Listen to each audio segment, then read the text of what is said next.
France has an area of 209,912 square miles and a population of 56 million. Paris is the capital of France. It is dominated by the Seine. The River Seine carves its way through Paris. Along the river's banks, one will find Paris's most splendid architecture. One of the best ways to see Paris is to take a boat trip down the River Seine. The Louvre. The Louvre is on the right bank of the Seine. This former royal palace is now the largest museum in the world. It has many exhibits, including the Mona Lisa.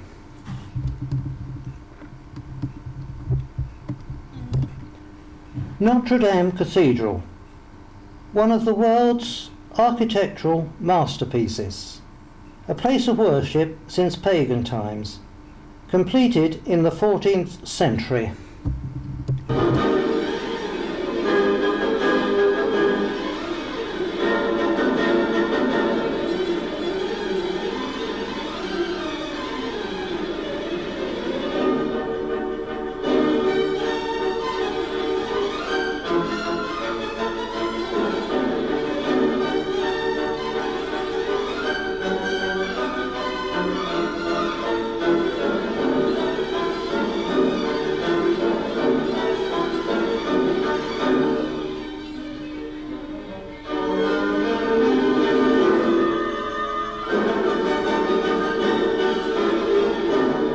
Any distance to or from Paris is taken officially from the square in front of Notre Dame.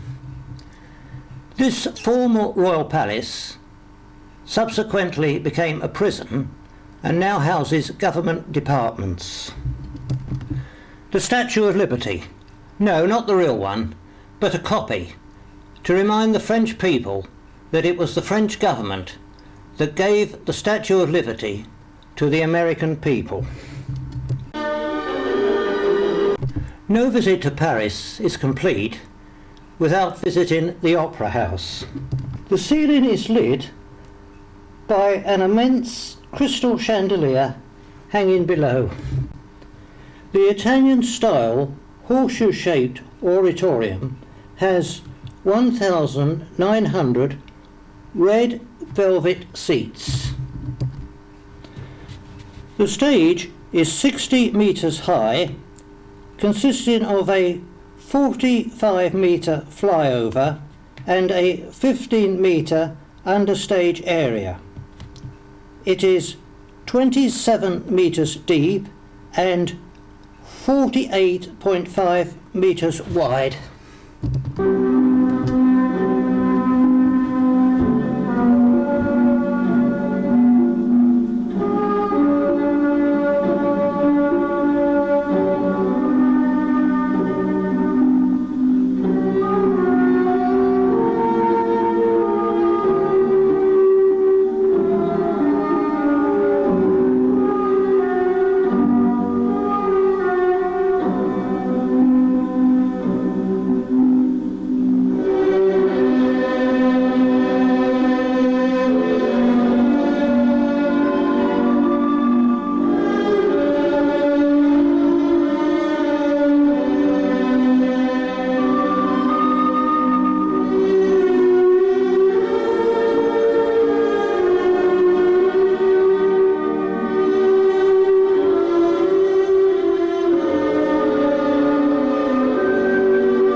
This is an external view of the opera house.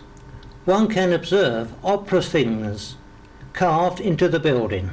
This opera house is the 13th theatre to house the Paris Opera, since it was founded by Louis XIV in 1669. It was built on the orders of Napoleon III as part of the Great Parisian Reconstruction project carried out by Baron Hofmann. Building work, which lasted 15 years from 1860 to 1875, was interrupted by numerous incidents. It was inaugurated on the 15th of January 1875. We next visited the Montmartre district of Paris, where we saw the beautiful Sacré-Cœur Cathedral. This cathedral, built at the end of the 19th century at the top of Montmartre, has views of around 30 miles from the dome. The canopy is 262 feet high.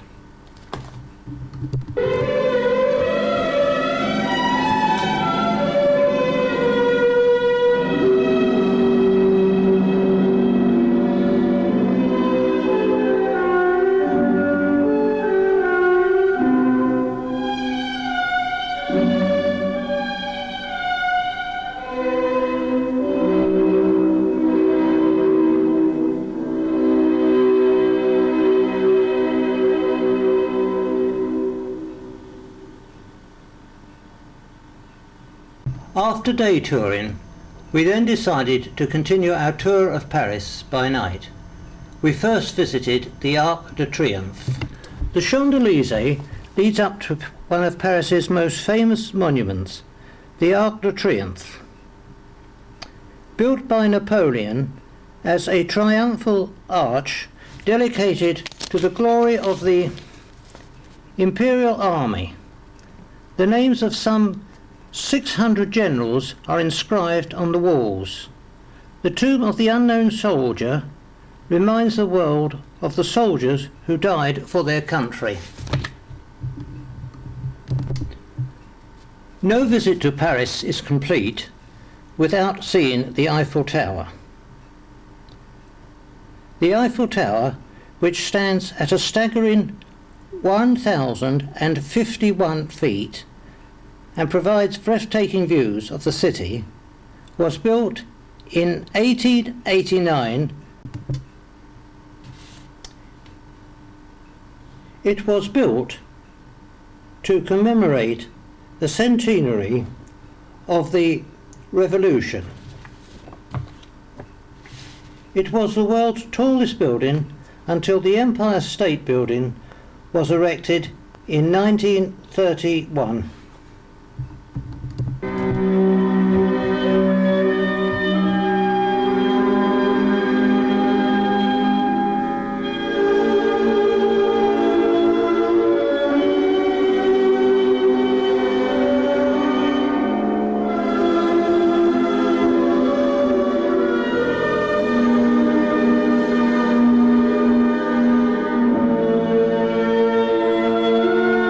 Also illuminated at night is Napoleon's tomb. Napoleon Bonaparte, 1769 to 1821.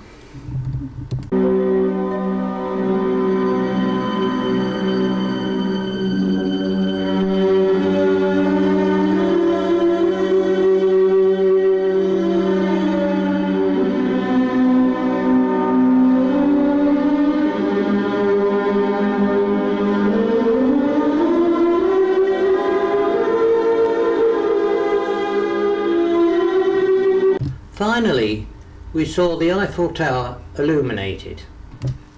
This is a fantastic illumination display. The tower is illuminated for 5 minutes every hour on the hour.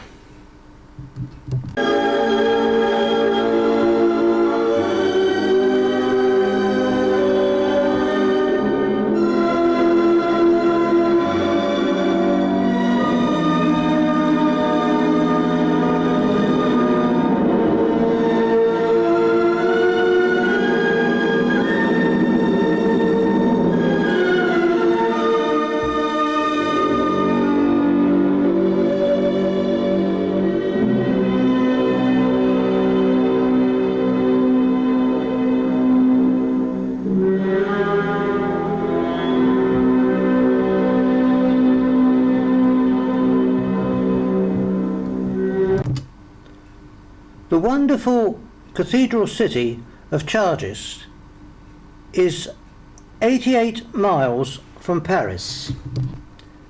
This cathedral symbolises the power of the bishops of Chartres and the fever of its population in the Middle Ages. Built and decorated between 1134 and 1260, now registered on the UNESCO World Heritage List, it is the most complete and well-preserved example of Gothic cathedrals.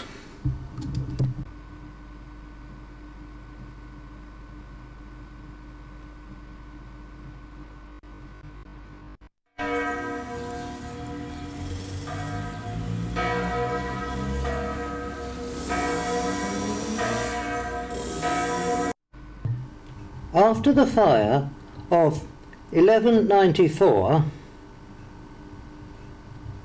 it took just 30 years for the hard-working team of some 300 workmen to rebuild the cathedral.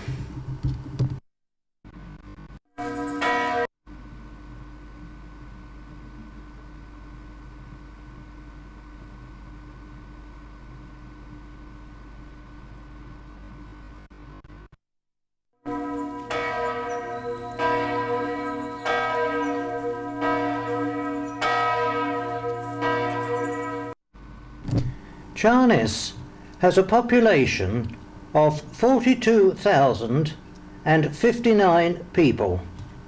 If one includes the outer suburbs, there are 87,859 people. The reason it has city status is because of the cathedral.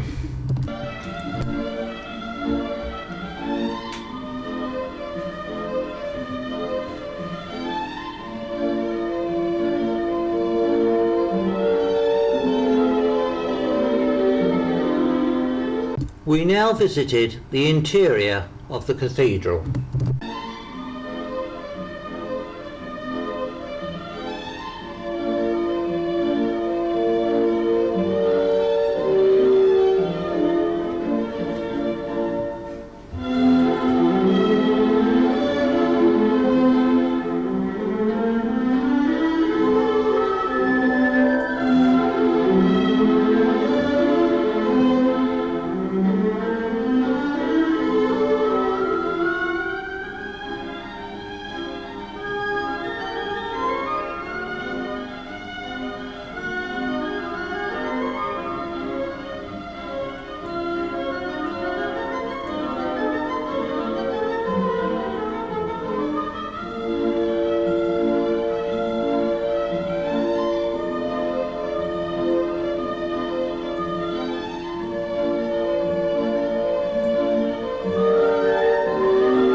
The stained glass windows, radiantly, colourfully, exceptionally expensive. There are 172 stained glass windows covering a total 2,600 square metres. They are made up the finest collection in Europe in terms of their age and beauty. They are the work of master stained glass makers in the 12th and 13th century. The most ancient stained glass windows, famous for their particular blue colour, date from the 12th century. After visiting the cathedral, one relaxed in the cathedral gardens.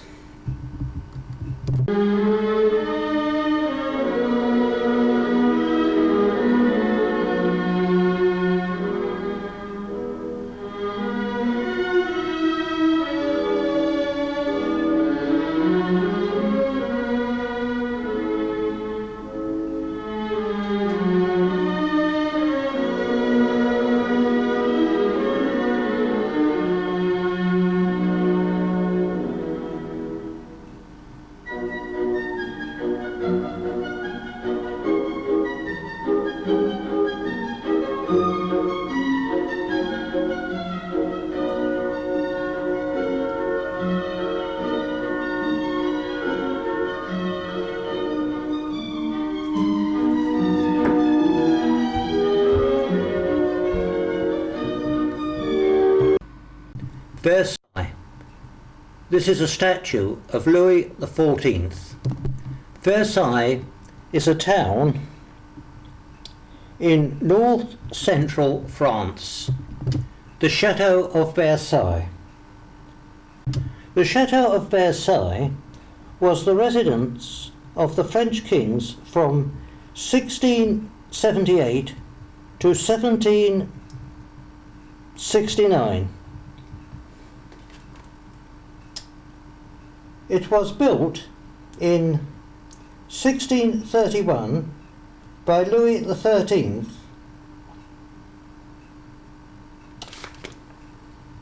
on the site of a hunting lodge. It was made grander by Louis XIV between 1676 and 1708 to house 3,000 courtiers.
In 1919, the Treaty of Versailles was signed between the Germans and the Allies, declaring the end of the First World War.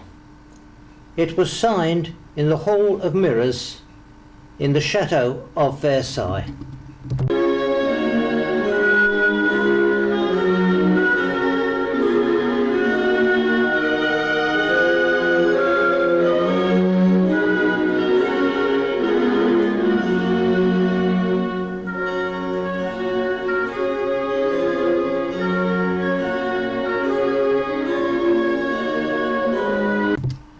After visiting the palace, it was time to relax in the gardens of Versailles.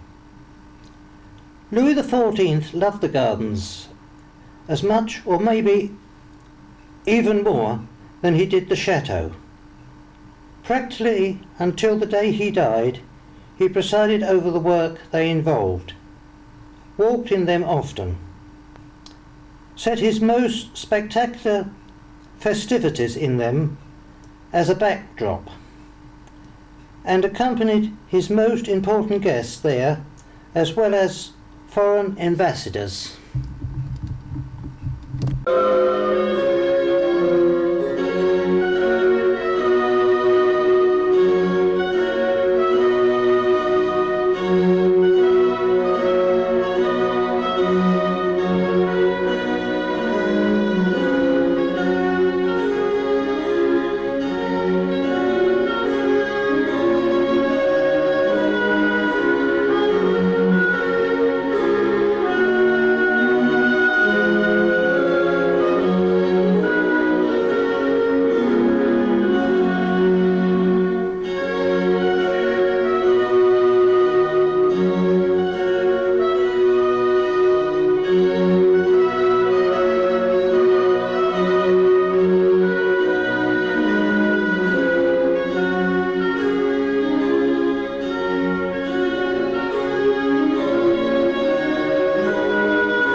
Water, in all its forms, is the most favoured decoration in the French formal garden, transforming the garden's principal perspective into a grand canal. The mirror of water in the canal stretches for 1,670 metres.